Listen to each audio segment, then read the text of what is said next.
Ya ampun, serius kamu datang naik angkot ke hotel semewah ini? Duh, aku kira tadi cuma salah lihat, ternyata bener-bener kamu. Pantes aja tadi satpam sempat nahan kamu di depan, kirain tamu nyasar, ternyata bener datang sendiri. Berani juga ya masuk ke sini. Kalau hidup susah, jangan dipaksa nongkrong di tempat mahal begini. Takutnya nanti pas bayar makan malah pura-pura ke toilet terus hilang. Mereka menertawakan seorang wanita yang datang ke reuni SMA naik angkot tua di tengah hujan Jakarta. Mereka menghina pakaiannya, merendahkan hidupnya, bahkan memaksanya membayar tagihan puluhan juta hanya demi mempermalukannya di depan semua orang. Namun beberapa menit kemudian, hal tak terduga terjadi. Sebelum cerita ini dimulai, semoga yang melakukan like, diberikan kesehatan, dipanjangkan umurnya, dan dikabulkan semua hajatnya. Amin ya robbal alamin. Mari kita mulai. Layar ponsel Alia Prameswari bergetar pelan di atas meja kerja kayu jati yang mengilap. Suara notifikasi itu terdengar kecil di tengah ruangan kantor mewah yang sunyi. Di luar jendela kaca setinggi langit-langit, Jakarta mulai tenggelam dalam warna jingga senja. Alia baru saja menandatangani laporan proyek pembangunan kawasan bisnis baru di Kalimantan ketika matanya tertuju pada nama grup yang muncul di layar. Reuni Perak SMA Tunas Bangsa Angkatan 2010. Sudah bertahun-tahun grup itu ia bisukan. Namun sore itu, pesan-pesan di dalamnya terus bermunculan tanpa henti. Monica, teman-teman jangan lupa malam ini dress code-nya smart casual luxury ya. Kita kumpul di rooftop Grand Hyatt jam 7 malam. Parkirannya luas kok, muat buat Alphard atau BMW kalian. Disusul emoji tertawa dan balasan penuh pamer dari anggota grup lainnya. Alia tersenyum tipis. Tidak ada yang berubah dari Monica. Sejak SMA dulu, wanita itu memang selalu hidup dari perhatian orang lain. Semua harus terlihat mewah. Semua harus terlihat lebih tinggi dari orang di sekitarnya. Alia hendak menutup layar ponselnya ketika sebuah pesan pribadi masuk. Nama pengirimnya membuat jemarinya berhenti. Bu Ratih. Nak Alia, ibu dengar kamu sekarang sudah sukses di Jakarta. Ibu ingin sekali bertemu kamu sebelum ibu pensiun bulan depan. Datang ya, nak. Napas Alia tertahan sesaat. Bayangan masa lalu perlahan muncul di kepalanya. Sepatu sekolah yang robek, hujan deras, dan seorang guru yang diam-diam membelikannya sepatu baru tanpa pernah meminta balasan apapun. Bu Ratih adalah satu-satunya orang yang pernah melihat Alia bukan sebagai anak miskin, melainkan sebagai anak yang punya masa depan. Alia memejamkan mata sejenak. Baik, Bu. Saya datang malam ini. Ia menaruh ponselnya perlahan lalu berdiri dari kursinya. Seorang sekretaris wanita segera menghampiri dengan tablet di tangan. Nyonya, jadwal makan malam dengan investor Singapura pukul 8 bagaimana? Batalkan. Saya ada acara pribadi. Sekretaris itu tampak sedikit terkejut. Baik, Nyonya. Alia melangkah menuju ruang pribadinya. Lemari besar otomatis terbuka memperlihatkan deretan pakaian mahal yang tersusun rapi. Namun Alia justru memilih kemeja sutra putih sederhana dan celana hitam longgar yang terlihat biasa saja. Tidak ada logo mencolok. Tidak ada perhiasan berlebihan. Hanya sebuah jam tangan kecil di pergelangan tangannya yang nilainya cukup untuk membeli rumah mewah. Beberapa menit kemudian, mobil hitam mewah miliknya meluncur meninggalkan kawasan elit Jakarta Selatan. Pak Umar, sopir pribadinya, duduk fokus di balik kemudi. Hujan gerimis mulai turun ketika kemacetan Jakarta perlahan berubah menjadi lautan lampu merah yang nyaris tidak bergerak. Baru 10 menit perjalanan, tiba-tiba mesin mobil bergetar keras. Brak, mobil mendadak mati di tengah jalan. Pak Umar panik. Aduh, Nyonya, sepertinya sistem kelistrikannya bermasalah. Saya panggil bengkel sekarang. Alia melirik jam tangannya. Pukul 6:15 menit. Kalau menunggu mobil pengganti datang, ia pasti terlambat. Dan Alia tidak ingin membuat Bu Ratih menunggu. Di saat itulah sebuah angkot tua berhenti tepat di samping mobilnya. Ket oranye di badan kendaraan itu sudah memudar. Suara mesinnya kasar. Lampu depannya bahkan tampak redup sebelah.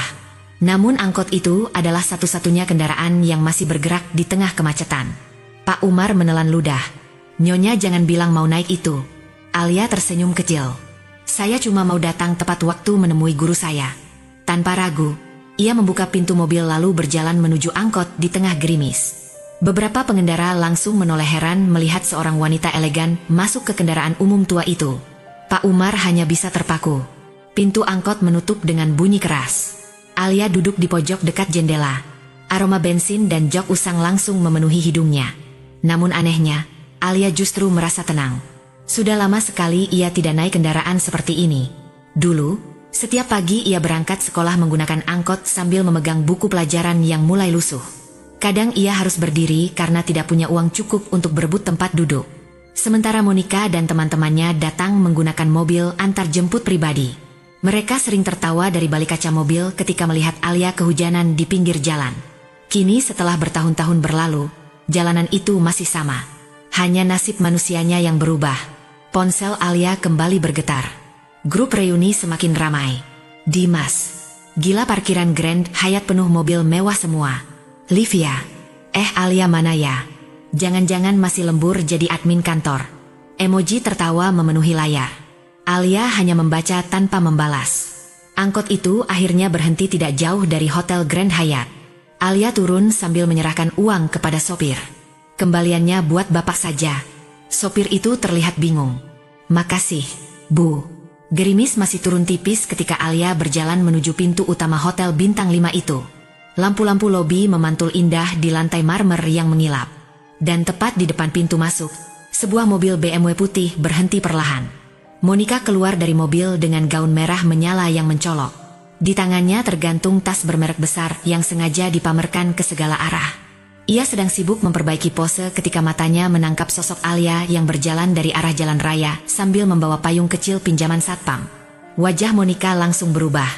Dan detik berikutnya, suara tawanya menggema di depan lobi hotel. Ya ampun, itu Alia. Dia datang naik angkot.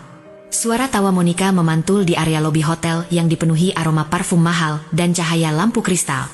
Beberapa tamu hotel ikut menoleh.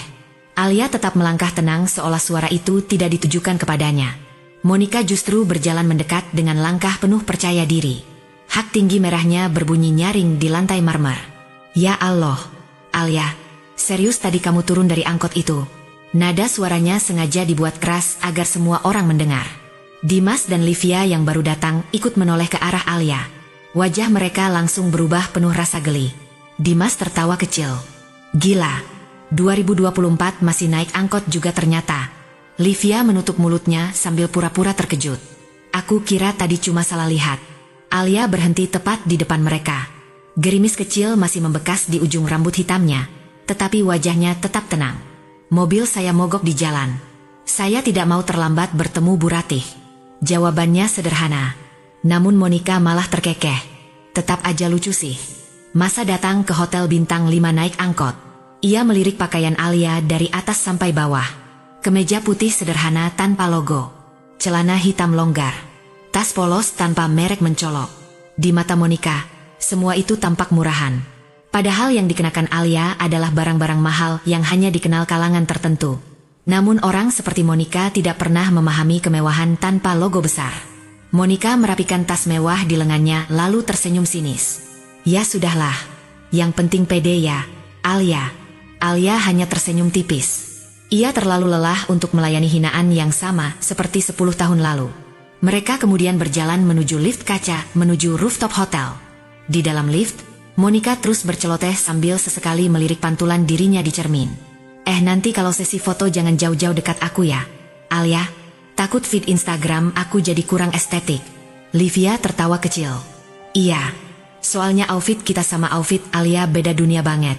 Dimas ikut menimpali. Kayaknya Alia salah dress code deh. Kita smart casual luxury. Dia smart casual naik angkot. Tawa kembali pecah di dalam lift. Alia tetap diam.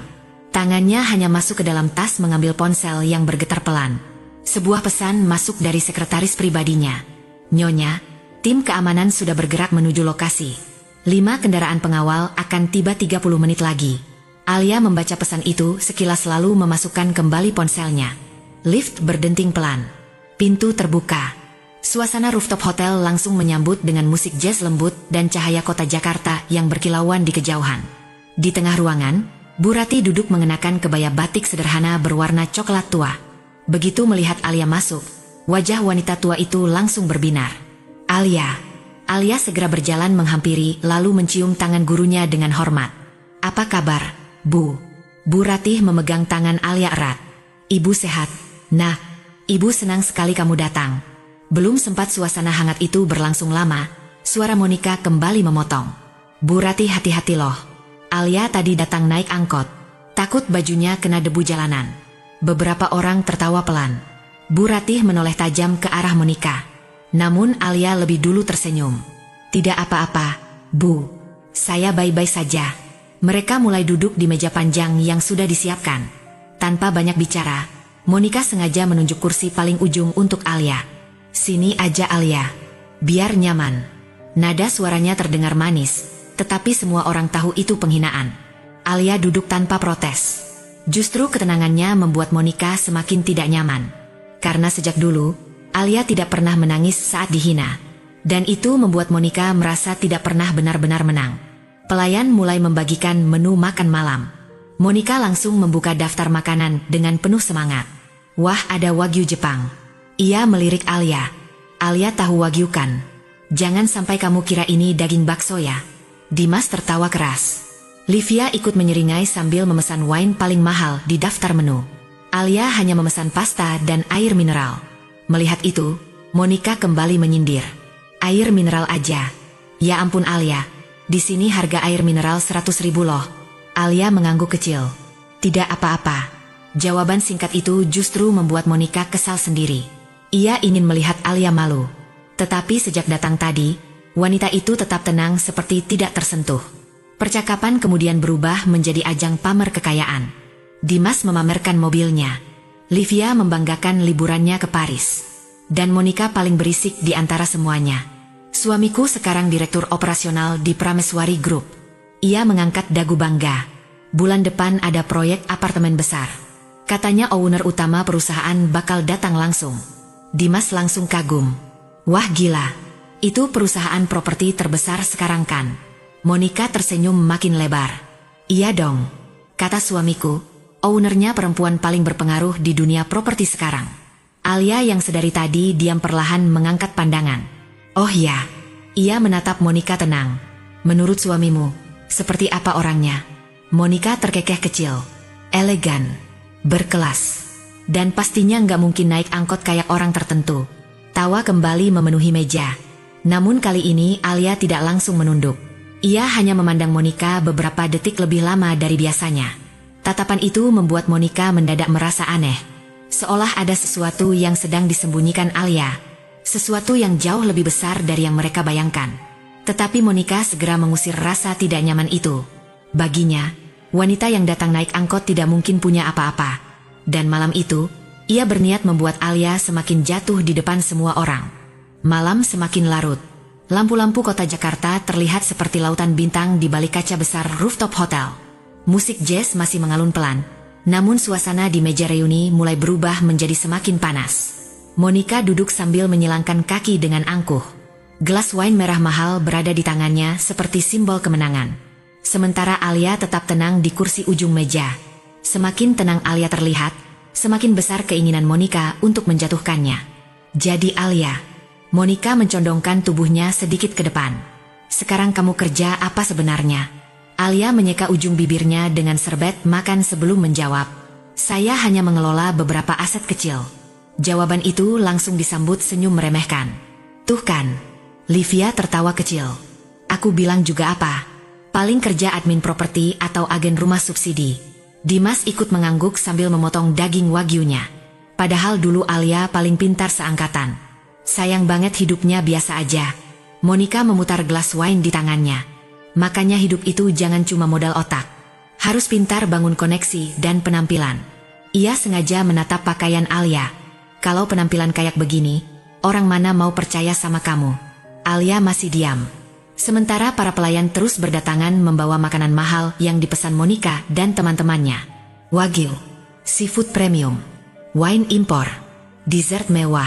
Jumlah pesanan mereka jauh melampaui paket reuni yang sebenarnya sudah disediakan hotel.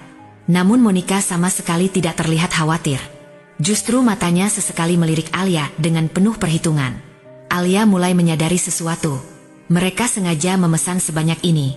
Dan entah kenapa, Alia punya firasat buruk tentang apa yang sedang direncanakan Monica. Ponselnya kembali bergetar pelan di bawah meja. Nyonya, tim pengawal sudah memasuki area parkir VIP hotel. 5 kendaraan sudah siap menunggu instruksi. Alia membaca pesan itu singkat. Ia lalu mengetik balasan pendek. Tunggu 15 menit lagi. Setelah itu, ia kembali menyimpan ponselnya seolah tidak terjadi apa-apa. Monica masih sibuk berbicara. Alia. Ia tersenyum tipis. Kalau mau sebenarnya aku bisa bantu kamu kerja di kantor suamiku. Dimas langsung tertarik mendengar itu. Wah iya tuh. Lumayan banget kerja di Prameswari Group. Monica mengangguk bangga. Kebetulan lagi butuh staf administrasi proyek baru di pinggiran kota. Gajinya lumayan kok. Ia lalu menatap Alia dengan senyum penuh belas kasihan palsu. Mau aku bantu masukin? Livia ikut menimpali. Iya Alia. Daripada capek naik angkot terus. Tawa kecil kembali terdengar di meja. Namun kali ini Alia perlahan mengangkat pandangan. Tatapannya lurus ke arah Monica. Terima kasih atas tawarannya. Suaranya lembut. Tapi saya rasa suami kamu sudah cukup sibuk dengan proyeknya sekarang. Monica mengangkat alis. Maksudnya, saya tidak ingin menambah bebannya. Jawab Alia tenang. Kalimat itu terdengar biasa. Tetapi entah kenapa membuat Monica sedikit tidak nyaman. Ia buru-buru tertawa untuk menutupi rasa aneh di dadanya. Suamiku itu tangan kanan owner perusahaan. Mana mungkin terbebani urusan kecil begitu. Tiba-tiba ponsel Monica berbunyi. Nama Rangga muncul di layar. Monica langsung mengangkatnya dengan nada manja. Halo sayang. Ia sengaja mengeraskan suaranya agar semua orang mendengar. Kamu sudah sampai. Wajah Monica mendadak berubah bingung. Hah? Kok enggak bisa masuk? Beberapa detik ia terdiam mendengarkan. Area VIP disterilkan. Ada konfe penting. Oke deh. Aku tunggu di lobi nanti. Telepon ditutup. Monica mengerutkan dahi. Aneh banget. Rangga bilang area depan hotel lagi ditutup karena ada tamu penting. Dimas langsung penasaran. Pejabat ya? Entahlah. Katanya pengamanannya ketat banget. Alia hanya melirik jam tangannya sebentar. 10 menit lagi.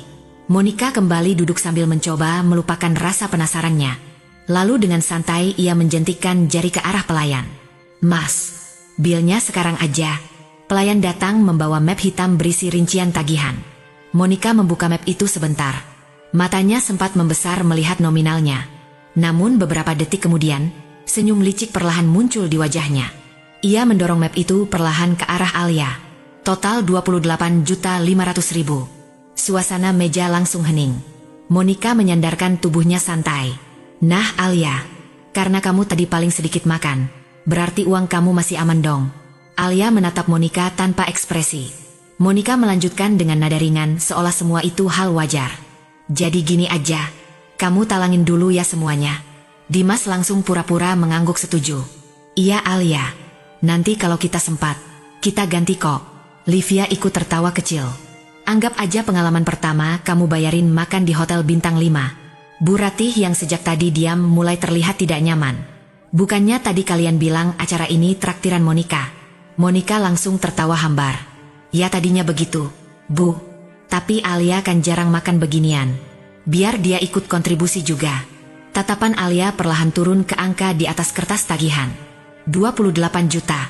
Jumlah yang bagi Monica mungkin sangat besar. Namun bagi Alia, itu bahkan lebih kecil dari biaya parkir helikopter perusahaan miliknya. Tetapi Alia tahu, ini bukan soal uang. Ini jebakan. Monica ingin melihat dirinya malu. Ingin melihat dirinya panik karena tidak mampu membayar. Dan disitulah Monica melakukan kesalahan terbesar dalam hidupnya. Alia perlahan menutup map tagihan itu. Lalu ia mengangkat wajah menatap Monica. Tatapannya kali ini berbeda. Tenang, tetapi dingin. Kalian benar-benar ingin saya yang membayar semuanya. Monica tersenyum penuh kemenangan. Kalau nggak mampu bilang aja. Jangan pura-pura kuat. Dimas tertawa. Kalau perlu jam tangan kamu jadi jaminan aja dulu. Livia ikut menambahkan. Asal jangan imitasi ya. Suasana meja kembali dipenuhi tawa. Namun Alia tidak ikut tertawa. Ia hanya memandang Monica beberapa detik. Lalu berbicara dengan suara rendah yang membuat suasana mendadak terasa lebih dingin. Saya bisa membayar semuanya sekarang juga. Seketika tawa mereka perlahan mengecil. Tetapi saya cuma ingin tahu satu hal. Alia menatap tepat ke mata Monica. Apakah suami kamu tahu kalau istrinya suka memeras teman lama demi membayar gaya hidup yang sebenarnya tidak mampu dia pertahankan? Wajah Monica langsung berubah merah. Apa maksud kamu? Suasana meja mendadak menegang. Dan tepat di saat Monica hendak membalas dengan kemarahan, layar ponsel Alia yang tergeletak di meja tiba-tiba menyala terang. Nama yang muncul di layar membuat napas Monica berhenti seketika. Pak Surya, Direktur Utama Operasional Prameswari Group. Ruangan rooftop mendadak terasa sunyi. Musik jazz yang sejak tadi terdengar lembut seperti menghilang di telinga Monica. Matanya terpaku pada layar ponsel Alia. Pak Surya, nama itu sangat dikenalnya. Itu adalah atasan langsung suaminya. Orang yang setiap pagi membuat Rangga tegang saat masuk ruang rapat. Monica langsung menelan ludah. Tidak mungkin. Pasti hanya nama kontak palsu. Alia mengangkat ponselnya dengan tenang. Selamat malam, Pak Surya. Suaranya berubah. Tidak lagi terdengar seperti wanita yang sedang dihina di meja reuni. Nada bicaranya kini tegas dan penuh wibawa. Ya, saya masih di acara pribadi. Alia mendengarkan beberapa detik. Lalu matanya melirik singkat ke arah Monica. Tentang permintaan tambahan anggaran proyek apartemen itu, saya sudah membaca laporannya tadi sore. Wajah Monica mulai menegang. Alia melanjutkan dengan suara datar. Tolong sampaikan kepada Pak Rangga bahwa saya tidak menyetujui pencairan dana sebelum audit ulang dilakukan. Performa timnya sedang dalam pengawasan saya. Sendok di tangan Monica jatuh mengenai piring. Ting. Suara kecil itu terdengar sangat keras di tengah keheningan. Dimas dan Livia mulai saling pandang. Mereka mulai menyadari ada sesuatu yang salah. Baik, besok pagi berkas lengkapnya harus sudah ada di meja saya. Terima kasih, Pak Surya. Alia memutus sambungan telepon perlahan. Lalu meletakkan ponselnya kembali ke meja. Klik. Suara kecil itu terasa seperti palu hakim yang menjatuhkan vonis. Monica mencoba tertawa. Namun suaranya terdengar dipaksakan.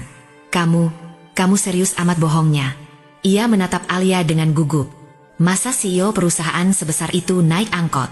Dimas buru-buru ikut membantu. Iya, mana mungkin orang sekaya itu datang kayak begini. Livia ikut mengangguk cepat. Paling cuma kenal seseorang di kantor itu. Alia tidak langsung menjawab. Ia hanya menatap mereka satu persatu. Bagi kalian, naik angkot itu kehinaan. Suaranya pelan. Padahal itu hanya kendaraan. Yang menentukan harga seseorang bukan apa yang dia naiki, melainkan isi kepala dan cara dia memperlakukan orang lain. Monica menggigit bibirnya sendiri. Untuk pertama kalinya malam itu, ia mulai merasa takut. Dan rasa takut itu semakin besar ketika tiba-tiba pintu rooftop terbuka. Seorang manajer restoran masuk dengan langkah tergesa. Begitu melihat Alia, pria itu langsung membungkuk dalam. Mohon maaf sebesar-besarnya, Ibu Alia Prameswari. Suasana meja langsung membeku total. Manajer itu terus berbicara dengan wajah pucat. Kami baru mendapat konfirmasi dari tim keamanan bahwa Ibu sedang berada di sini. Mohon maaf jika pelayanan kami tadi kurang maksimal. Dimas membelalakan mata. Livia sampai menutup mulutnya sendiri. Sementara Monica terlihat seperti baru saja kehilangan seluruh darah di tubuhnya. Apa? Bisiknya lirih. Manajer restoran menoleh hormat ke arah Alia. Tim pengamanan Ibu sudah tiba di area hotel dan meminta akses steril untuk penjemputan. Monica langsung berdiri. Tidak mungkin. Suaranya nyaris berteriak. Pasti salah orang. Dia ini teman SMA saya. Dia datang naik angkot. Mana mungkin dia Alia Prameswari. Manajer restoran menatap Monica dengan ekspresi profesional. Mohon maaf, Nyonya. Kami tidak mungkin salah mengenali wajah yang bulan lalu muncul di majalah bisnis internasional sebagai salah satu pemilik aset properti terbesar di Asia Tenggara. Kalimat itu menghantam meja seperti petir. Dimas langsung pucat. Livia mundur perlahan dari kursinya. Sementara Monica berdiri gemetar. Alia perlahan bangkit dari duduknya. Gerakannya tenang, elegan. Tidak ada kemarahan di wajahnya. Namun justru ketenangan itu terasa jauh lebih mengerikan. Kamu tadi ingin mengajari saya tentang harga diri. Alia menatap Monica lurus. Sekarang kamu mulai mengerti betapa mahal harga dari kesombongan. Monica mulai menangis. Tidak, ini enggak mungkin. Suami saya bilang owner perusahaan itu sangat sibuk. Mana mungkin ada di tempat kayak gini. Alia tersenyum tipis. Saya memang sibuk. Tatapannya perlahan beralih ke Bu Ratih. Tapi saya selalu punya waktu untuk menghormati guru saya. Bu Ratih menatap Alia dengan mata berkaca-kaca. Di wajah wanita tua itu tidak ada keterkejutan berlebihan. Hanya rasa bangga. Dan tepat di saat itu, Suara berat mesin mobil mulai terdengar dari bawah hotel. Bukan satu mobil, melainkan beberapa kendaraan sekaligus. Suara mesin bertenaga besar menggema sampai ke rooftop. Getarannya bahkan terasa di lantai marmer. Para tamu restoran mulai berdiri mendekati jendela kaca besar. Apa itu? Dimas ikut mendekat dengan wajah tegang. Dan detik berikutnya, napasnya tertahan. Di depan lobi hotel, 5 kendaraan hitam mengilap berhenti membentuk formasi sempurna. 2 mobil SUV pengawal berada di depan dan belakang. Di tengahnya berdiri sebuah Rolls-Royce Phantom hitam pekat yang memantulkan cahaya lampu hotel seperti cermin malam. 2 Lamborghini hitam mengapit sisi kanan dan kiri konvoi. Lampu strobo biru putih menyala pelan. Seluruh area lobi hotel telah dikosongkan. Monica mundur selangkah. Kakinya terasa lemas. Dimas berbisik pelan dengan suara bergetar. Itu, konvoi keluarga Prameswari. Livia sampai memegang meja agar tidak jatuh. Sementara Alia hanya berdiri tenang di dekat jendela. Seolah semua kemewahan di bawah sana hanyalah bagian kecil dari hidupnya. Pintu rooftop kembali terbuka. 2 pria berbadan tegap dengan jas hitam masuk ke ruangan. Mereka berjalan lurus melewati Monica tanpa melirik sedikit pun. Lalu berhenti tepat di depan Alia. Keduanya menundukkan kepala bersamaan. "Nyonya," Arga berbicara tegas. "Armada penjemputan sudah siap. Jalur menuju kediaman sudah disterilkan. Seluruh isi ruangan hanya bisa diam mematung." Dan untuk pertama kalinya malam itu, Monica benar-benar sadar. Wanita yang sejak tadi ia hina bukan orang biasa, melainkan pemilik dunia yang selama ini ia coba kagumi dari kejauhan. Suasana rooftop hotel berubah menjadi sangat dingin. Tidak ada lagi suara tawa. Tidak ada lagi sindiran. Yang tersisa hanya wajah-wajah pucat dan napas tertahan. Monica berdiri gemetar di dekat meja makan. Riasan mahal di wajahnya mulai luntur karena air mata yang tidak bisa ia tahan lagi.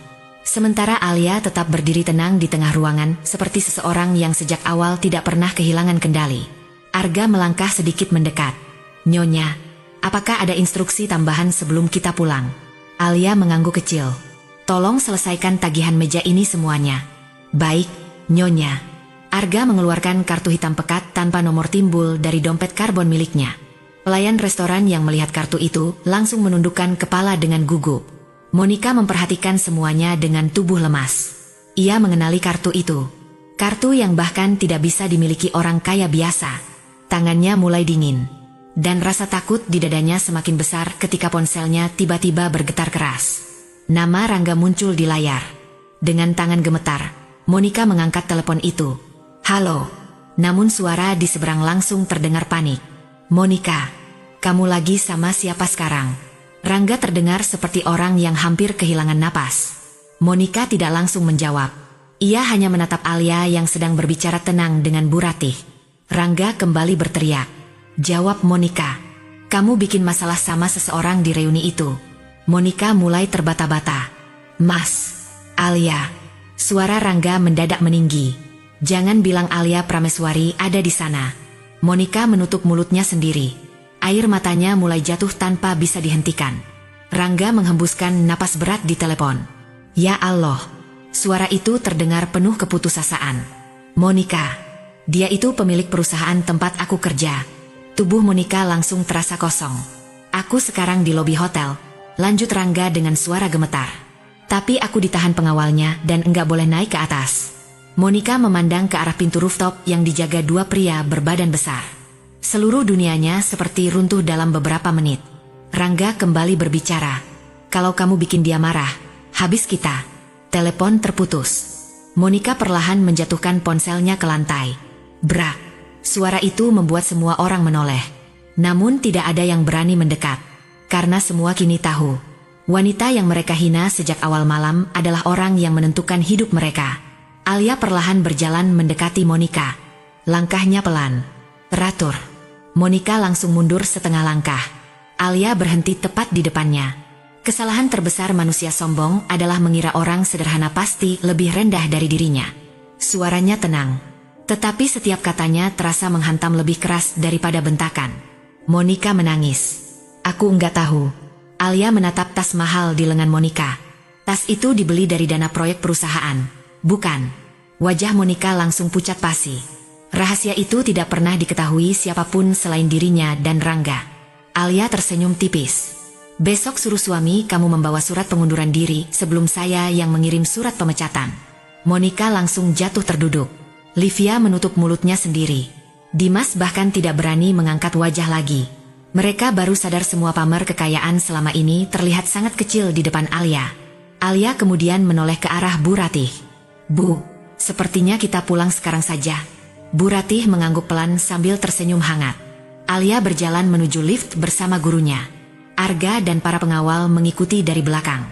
Sementara Monica, Dimas, dan Livia hanya bisa berjalan pelan mengikuti mereka seperti orang yang sedang menuju ruang sidang. Lift terbuka di lantai lobi, dan pemandangan di bawah membuat napas Monica kembali tercekat. Seluruh staf hotel berdiri berjajar membentuk barisan hormat. General Manager hotel bahkan berdiri di paling depan dengan wajah tegang. Di dekat pintu utama, Rangga sudah berdiri dengan jas berantakan dan wajah penuh keringat dingin. Begitu melihat Alia keluar dari lift, pria itu langsung membungkuk dalam. Ibu Alia, saya mohon maaf sebesar-besarnya atas perilaku istri saya.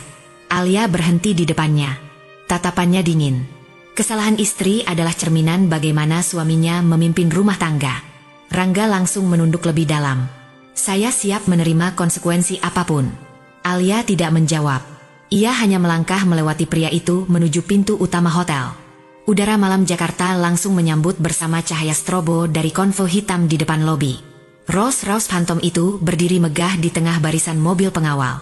Seorang sopir bersarung tangan putih membukakan pintu belakang dengan hormat. Sebelum masuk ke mobil, Alia berhenti sejenak. Ia menoleh ke belakang.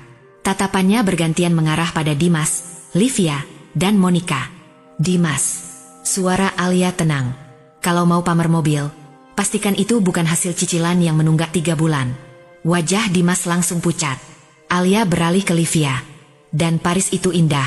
Tapi jujur jauh lebih baik daripada pura-pura kaya demi foto media sosial. Livia menunduk malu. Lalu tatapan Alia berhenti pada Monica. Terima kasih sudah mengingatkan saya bagaimana rasanya naik angkot. Monica menangis makin keras. Karena itu membuat saya sadar, sehebat apapun hidup saya sekarang, saya tidak boleh berubah menjadi orang kecil seperti kamu. Alia masuk ke dalam Rolls-Royce. Pintu mobil tertutup pelan. Konvo hitam mulai bergerak meninggalkan hotel. Lampu strobo memantul di kaca-kaca gedung Jakarta. Sementara Monica berdiri membeku di trotoar hotel. Untuk pertama kalinya dalam hidupnya, ia merasakan bagaimana rasanya dipandang rendah oleh kenyataan yang selama ini ia hina sendiri. Hikmah dari cerita ini adalah bahwa harga diri seseorang tidak pernah ditentukan oleh pakaian mahal, kendaraan mewah, atau seberapa tinggi jabatan yang dimiliki. Kehormatan sejati lahir dari hati yang baik, sikap rendah hati, serta cara kita memperlakukan orang lain. Jangan pernah meremehkan seseorang hanya karena penampilannya sederhana, karena bisa jadi orang yang kita pandang rendah justru memiliki nilai dan kedudukan jauh lebih tinggi dari yang kita bayangkan. Kehidupan juga mengajarkan bahwa kesombongan hanya akan membawa kehancuran, sedangkan kerendahan hati akan membuat seseorang dihormati tanpa perlu meminta pengakuan. Sebesar apapun kesuksesan yang kita miliki, jangan sampai melupakan rasa hormat kepada sesama manusia, terutama kepada orang-orang yang pernah berjasa dalam hidup kita. Cerita ini hanyalah karya fiktif yang dibuat seolah nyata untuk diambil pelajaran dan hikmahnya. Nama tokoh, tempat, dan kejadian di dalam cerita telah disusun untuk kebutuhan hiburan serta pembelajaran moral bagi para pendengar.